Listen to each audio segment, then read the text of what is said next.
Welcome in, everyone, to a very special live edition of the JMU Sports Podcast. Thank you for being here. Thank you for being here, everyone. I'm Bennett Conlon, joined by Jack Fitzpatrick. Yes. And we're going to talk about the football team, which is ranked. The men's basketball team, which is also ranked. And we're going to dive into field hockey, which had a bummer of a season. We want to figure out if they can fix it next year. Is Christy Morgan the answer as coach? We've put some coaches on the hot seat before. Is it time we turn the attention to another at this point? Some are asking. We also have a microphone here for the audience. We're going to try to make it interactive, take a lot of questions. Should be a lot of fun. We're excited. Thank you, everyone, for coming. I can tell in Bennett's voice that he's very excited as well.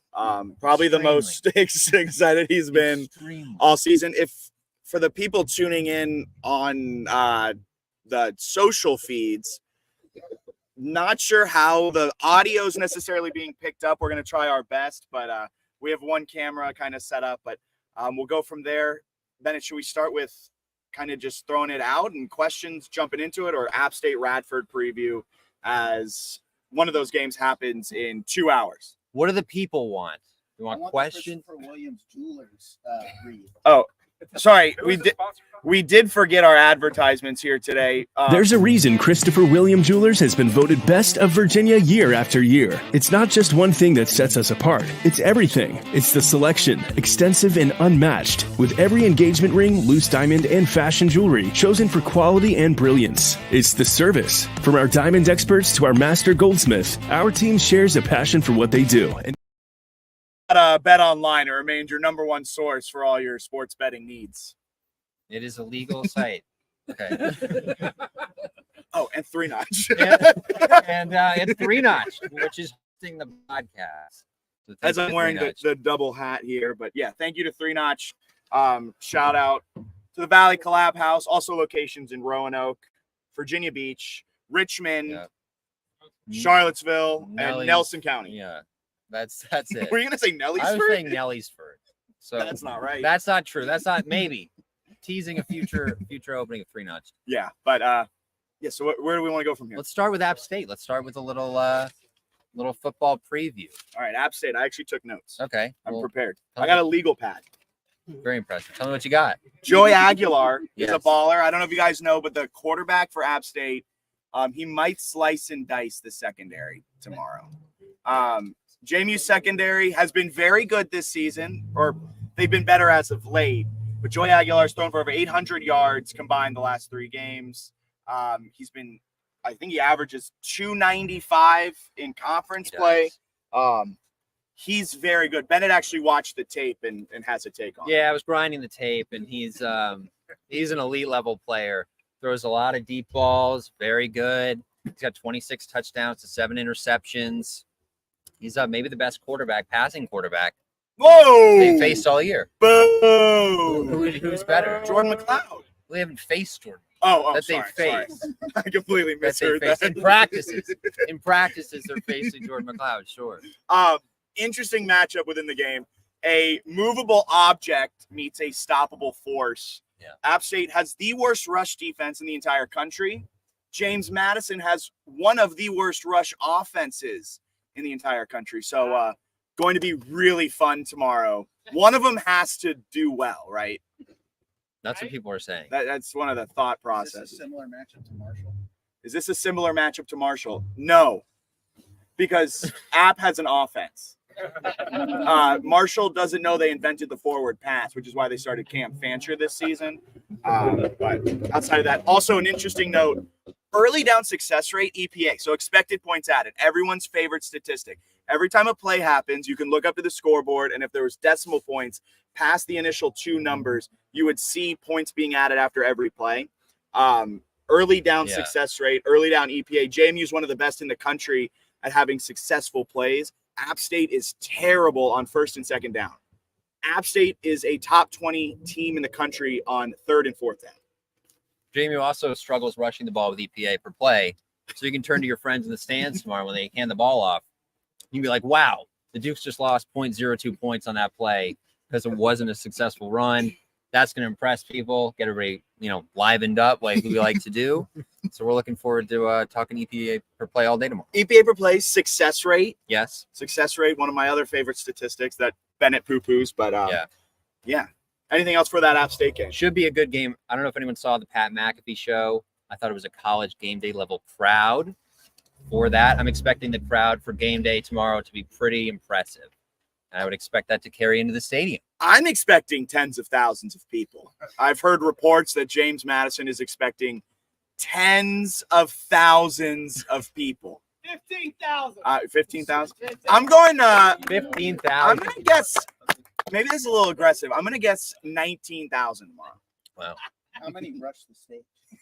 19,000. We hope the security's strong. Yeah, hopefully the security's beefed up. But where else was I going with that? App State score predictions. Anyone's score prediction? Do you have an outlandish score prediction? 150-2. Okay. I like it. Safety. So you think it's 2 blocked extra points? Oh, 2 blocked extra points. Okay. What's your score prediction? I've got 38-17 JMU. Optimistic. I'm going to go 28-24 JMU. 34-27 App. Go here. I respect it. I respect it. Killers, baby. So are we. We beat North Dakota State. I know you guys beat Michigan once, but we beat North Dakota State. Same thing. Yeah, That's right. Well, that doesn't go well for us, Chase. That's not good for us. That's right. Why the close? Why the close score? I don't trust JMU's secondary to hold up against Aguilar. I think Aguilar will get his. I think there's going to be a few big plays where App State will push it down the field. They have the talent. It's a question of, as the Camaro goes by, a question of can the App State defense hold up for 60 minutes against arguably the best offense in the Sun Belt in JMU. It'll be tough. You get off the field. Sacking the quarterback. I heard Jalen Green had ACL recovery surgery overnight, and he's actually going to be out there. Oh, wow. That's He went to Aaron Rodgers. He's been listening to dolphin sex noises, much like Aaron Rodgers, and magically healed overnight. quite the scoop. Breaking news on the podcast. No, I think Kamara, James Carpenter, Tyreek Tucker, all those names that we've been kind of talking about, Amar Thomas, the young guy, will do enough. They're still one of the top rush defenses in the nation. Yes, That's Connor. right. Thank you for raising your hand. I'm polite. I guess with the secondary issues, do you think the rush could impact his time to throw at all? It's too late. Well, I guess like when you say get carved secondary, it obviously applies to his time to throw, or is it always quick game, kind of like what ODU did? I think that'll be a key to the game. Because last week, App State. Sponsored by Christopher William Jewelers. That's exactly right. Aguilar, when under pressure, is not quite as good for the Mountaineers. When he has a lot of time, he's very good, which is true of most quarterbacks. But especially him, when he has time to throw, he's really good. So I think the pass rush is maybe more key than the secondary. Worth noting, App State allows pressure on Aguilar on, I believe 31% of snaps, which is about mid-level in the Sun Belt. Grant Wilson for ODU, for comparison, last in the Sun Belt, and JMU really couldn't find pressure against him. So it'll be interesting to see how they chip, how they leave running backs in, how they bring tight ends in to slow down the JMU pass rush. That's still really good with or without Jalen Green. Jalen Green's a big miss, but it's still an elite pass rush. It's still an elite front seven. So how are they going to stop their two-headed monster, Surratt and Brown? Reggie Brown. I don't know if they necessarily – I don't know if you can stop them. At this point in the season, I don't know if you can stop them or if you can just hope to slow them down at this point. That is the strength of App's defense, which I think will be interesting. They're really good in the secondary. Their run defense is terrible. So they probably like that matchup a little bit more than if JMU had like a three-headed running back monster. Yeah. But Do you guys think that Signetti actually went bland last week on defense just to not show anything? I could see that against UConn. UConn, I feel like I disagree. I could get myself a scholarship on UConn. You. Yeah. I could Ben, play for UConn. I think I'm wiry. I could play like slack corner. it might be better than some of JMU's slot corners. That's exactly right. I never know if the kickers might know their ACL. And then they're like, this guy's kicked occasionally in practice before. Put him out there. Yeah. His feet are functional. I think it's kind of a misconception, though, that coaches kind of bland a little bit. I have a belief that at halftime, they probably went in like, why are we only up 10? Didn't necessarily hold back in the second half, but maybe it was the case. Maybe UConn and the Fighting Jim Mora Juniors didn't do well, but yeah. So I was at the App State JMU game last year with this guy, and what a game it What a was. game. But Appalachian State was phenomenal. And guarantee it, App State is still a good team. We emulate ourselves after App State. I feel like we are better prepared this year, but what do you think the negative aspect of it is going into this game? I think the negative aspect is the revenge factor from last season. We went into their stadium, came back from a 25-point deficit, and that sticks with college athletes, I think, a little bit more than necessarily professional. Also, not to be understated, is like just the pure distractions. Like, A lot of distractions. there are so many distractions going around this team. I mean, game day, waiver, Lawsuits. apparently a lawsuit that's we're still going after legal act, but actually it looks like it might actually happen now, so I have to stop making that joke. What But coach would you rather have being the head coach? I mean, Mickey wouldn't have handled it well. we also know Everett Withers did not handle it well. We've all been about the wardrobe. Houston was good with handling it. They won that Villanova game. Yeah, but Yep. you can only sell like the gates so many times. That's true. That's a good point. But ECU's found that out, yeah. ECU has found that out as they're about to fire Mike Houston. But it'll be a tough game. I think there's a lot of underlying things. I think JMU talent-wise is better than App at this point. I think they have the better coach, but not to sound like cliche, there are so many factors that go in that I think favor App in this matchup. But being at Bridgeport, that is mentioned it a few times, will be huge for JMU. If this was back at Kid Brewer Stadium, I think App wins handedly. I think the fact it's at Bridgeport really kind of changes the approach. All right. All right. You want to move to Radford? Yeah, okay. We'll go back to some app and some lawsuit. We can go lawsuit You want now. to go lawsuit? No. They want it. People want to hear lawsuit. Okay, go ahead. talk. Go ahead. All right. So the latest report from what I've read today is that they're going to file a lawsuit tomorrow. Their goal is to get sort of a temporary restraining order, which would give them immediate bowl eligibility. Doesn't seem like that would be all that likely. So I think they're in sort of the same situation they're in now, where they're just going to file a lawsuit, still not be guaranteed bowl access, but have a lawsuit. So they might eventually maybe get some financial compensation or something. You can get I think going in a federal court in the Western District of Virginia, which Possibly. because it'll be an interstate commerce thing, so it'll be filed in federal court. They could absolutely get a temporary injunction, and we have to run out the clock because they only got to run it out for a week and a half or so. They're forced to put us in a bowl game to get ranked. And how many more times do they rank? Yeah, I did the championship. They do it after the conference championship too. It might be free. So if you get it, yeah, you could potentially play in a New Year's Six. The worst case scenario, I think, is you get the TRO, and you like lose a game or two and you're not in the New Year's Six spot, and then there's a little egg on your face situation. But if they do get that, and then they're in the New Year's Six spot, that'd be pretty cool. Yeah, it could work out. I'm not fully into the lawsuit working out personally. I have some doubts. I don't see it working out, but if it works out, that's awesome. I also think 12-0 is awesome. Playing in the Myrtle Beach Bowl, the famous Toastery Bowl, formerly of the Bahamas Bowl, you know, the Meineke Car Care Bowl, the New Era Pinstripe Bowl, all of these low bowls, you know, just blowing out a team and going 13-0. What are the chances the team says they don't want to play the bowl? 0. I would say pretty hard 0. Just from the comments Signetti's made this season about common sense will prevail. We want to play. If they get the opportunity, I think they'll take the opportunity. And I kind of feel maybe I'm being a little presumptuous in this, and maybe it's a little too cocky of me, but I feel bad for, you know, the Toledo team or whatever random 6-6 team we draw in a low major bowl. Toledo's not terrible. Yes, Tom. What do you think? How do you think the lawsuit affects Signetti's staying?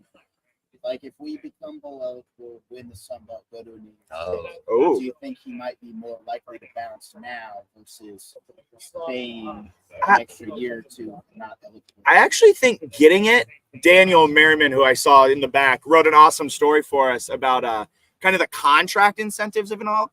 I think if he gets the New Year's Six, gets all of that, he's more likely to stay because his contract, $750 base to like 1.3 million. Currently he's one of the lowest paid Sun Belt coaches, one of the lowest paid group of 5 coaches. Yeah. He's kind of on pace with what, Northern Illinois coach, which ballpark. Yeah. He's not well paid. But if they get all of this ranked in the college football playoff, that's, I believe, $100,000 extra that goes in his pocket. If they make it into a New Year's Six, that's another $500,000 in his pocket. But he did a great job sidestepping the issue today when he said, "Yeah, the grass isn't always greener," and he's well media trained. But yeah, that gave you a warm feeling. That mean he couldn't leave. Oh, some shots fired at the 49ers. He has 2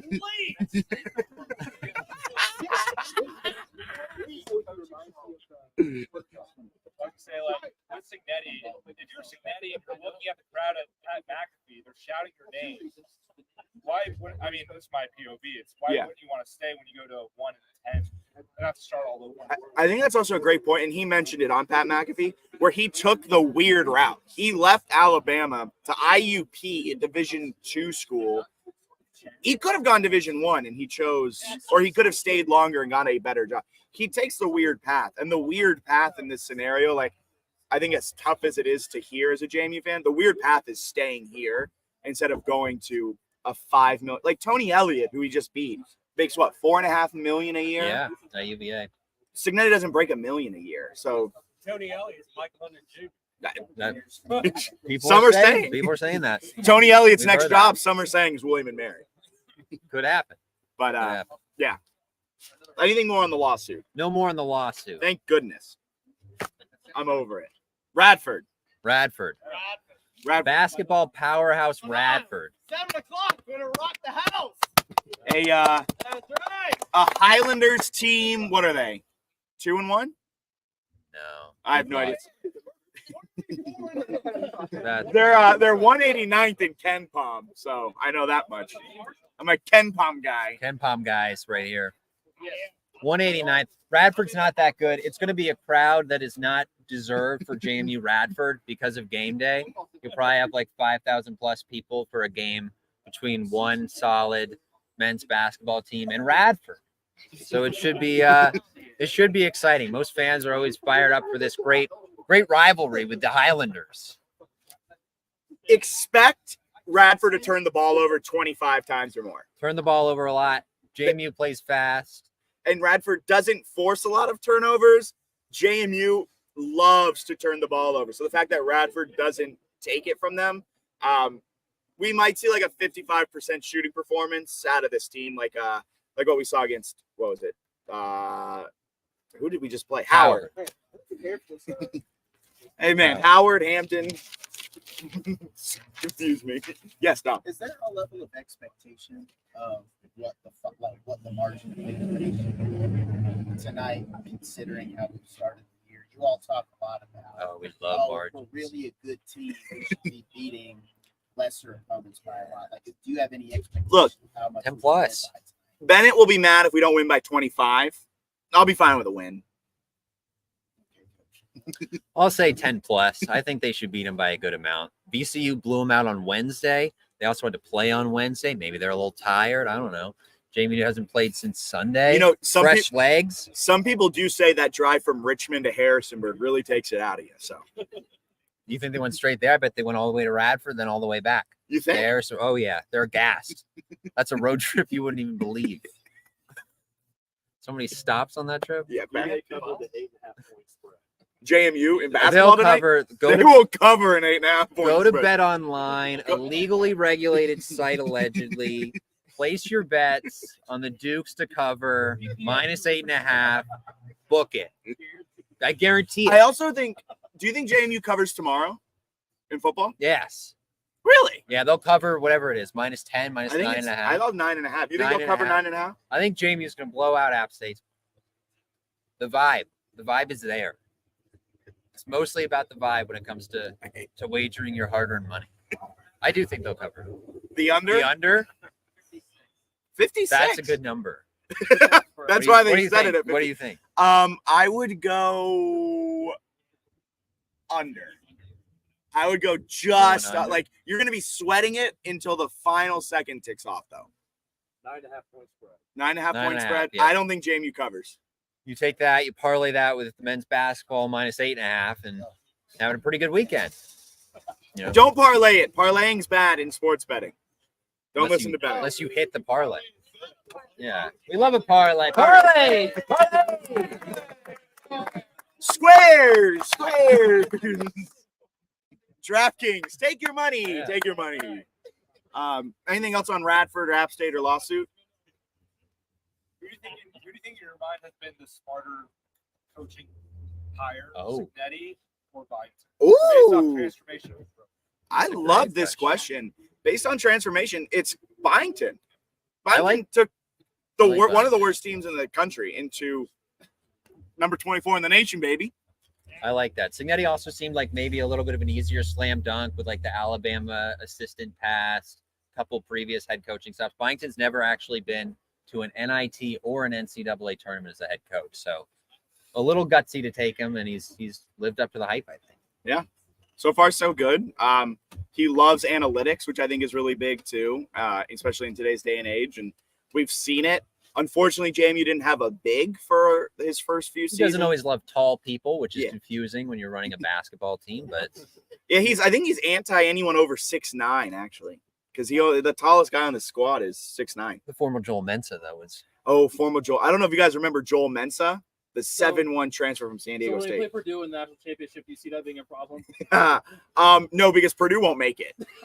We all know Purdue loses before the Sweet 16. So Purdue stinks. Zach Edey, all 7'4" of him. We'll be watching from home as JMU is this year's FAU, according to Matt Norlander. do you think they make the tournament? Purdue, no. Yes. It's so hard to make the tournament, though. They'll make it. Like, it's so hard to make the tournament. If we had Ron Sanchez as our coach, maybe. Ron- But It's a big year. It's a big year for the basketball team. 3-0, they have an outside chance if they like run the table or get close to being at-large consideration. So every win matters, including Radford, which is somewhat exciting. yeah, I mean, this is the most excited I've been for a men's basketball season in ever. Yeah. Ever. Do Ever. fans storm the court tonight like UVA if we beat Radford? No. I might. RMC will Yeah. take you down with such ease. I know you're a potential Division I football player, as you mentioned earlier in the podcast. Fourth. I'm demoted to fourth. It's been a tough podcast for me. But man, you could storm the court. I think so too. Do we have any other questions? Any other pressing questions? Lit. Otherwise, we can wrap up and drink some beers. Yeah, we can wrap, drink some beers. Three Notch Valley. It's so dark you can't even see Yeah, me we're- point to the camera. But Oh, it froze too. oh, that's awkward. But yeah, I guess it's more of a next year, a longer term question. Like, what out of conference game of football is like the most exciting? Virginia Tech. Charlotte. All right, former 49er. Well, We have I our guess, like, 49ers like, contingent, our Charlotte 49ers contingent over in this corner. I guess I think like we're obviously like good with the UVA and like that level, but like getting Yeah. into like when we played Maryland in like 3 years or whatever. Do you think that actually game's winnable, or is it just a normal like? No, I think that's a great question. I think maybe I'm being again too cocky.